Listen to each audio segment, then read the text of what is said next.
My name is Dorothy Richmond, and I'm a storyteller. I love to write short stories, and this is one of them. I wrote this about my mother, Susie, and the Hedrick family. That's her maiden name.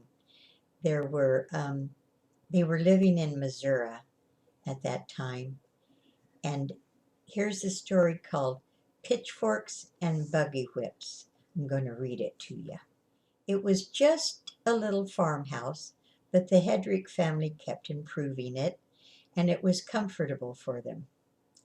It took 3 years, but the bottomland was cleared for farming. Papa had been wise to build the house and barn up on a slope. They had lost a milk house in the spring floods, but now it was chained on each bank to a big tree, so it floated pretty as you please. Sometimes in the spring it was a couple of days before they tried to ford the creek, but the family didn't go to town very often anyway.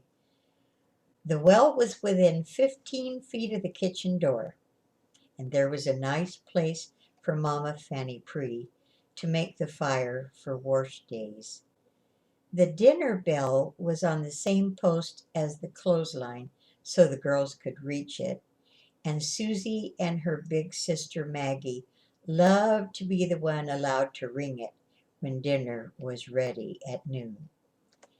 Maggie was 10 years old that year, 1897, and she helped in the house. She churned the butter and brought in wood and eggs for her mother. There was so much to do. Baby Celia had to be nursed and kept clean. The chimneys had to be cleaned and the wicks trimmed. The hen house and the outhouse had to be limed and painted with calcimine. And sometimes the baby chickens were brought in the house and kept in a wooden box behind the stove. They made little peeping noises. Everybody liked that job. Maggie kept asking to learn how to sew, and she was learning her stitches in the evenings when there was time, but she was anxious to make something real. Fanny's mother, Grandma Delilah, had come to live with them, and she knew bunches of songs and rhymes. She told Susie and Maggie stories about when she was a girl their age. Grandma had a lot to do too, like Mama, but she was more apt to snuggle up and pay attention to the girls, especially while Mama was feeding the baby. Sometimes she pushed Celia's cradle with her foot as she rocked in her big oak rocking chair. Her hands were always busy, snapping beans, mending shirts, peeling apples. But Grandma was getting awfully old. She was nearly 60. Arthritis kept her upstairs some days. That's when she had to use the chamber pot. There was no fireplace upstairs, but Fanny warmed blankets and tucked them in. That helped Grandma's knees. Susie was 8 years old, and she always wanted to be outside with her papa. She couldn't help him put the harness on the big work horses, but she led them to the water trough and helped Papa with the hay and rolled oats. They raised the oats and had 'em rolled at the mill in Ava, Missouri. The miller kept some as his pay. Susie helped cut the sorghum cane sometimes. The leaves cut her arms like knife blades, though. But she would do anything to be with Papa. When they cooked down the juice, it was like a big neighborhood party. The kids chewed little sticks of cooked cane and sometimes got close enough to the hot syrup to dip the sticks in for a sweet treat. Sometimes they could hear their neighbors, but usually it seemed like they were all alone. They had friends, though. Papa was a lodge member of the Woodsmen of America, and they all walked to church when the weather was good. One family had 6 children and a no good father. Susie felt sorry for the mother and the kids.